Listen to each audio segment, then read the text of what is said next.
Hey everyone, Technomentary here. In today's video, I'm going to show you how to turn off Find My iPhone on your phone. So let's get started. Very first thing is you need to be connected to the internet for this to work. So either Wi-Fi or cellular data. Now the next thing you're going to do is go into your setting. And from your setting here, you're going to tap on your Apple ID account up top here. And you're going to get into the Apple ID settings. And from here on, you should see an option that says Find My. So you're going to tap on that. And to click on Find My, this is where it is enabled or turned on. So you need to select Find My iPhone.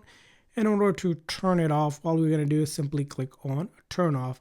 Now, when you do this, you're going to need to enter the Apple ID password that's signed in. So you need to know that password. Of course, you can reset it by if you forgot it, but you need to enter that in order to turn off. So I'm going to go ahead and enter that right now. Once you have entered your password, you're going to click on Turn Off.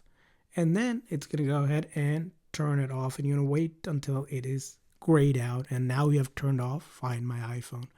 So that's how you do it. I hope this video was helpful. So please consider the like and subscribe button for more tips and tricks. We'll see you guys next time.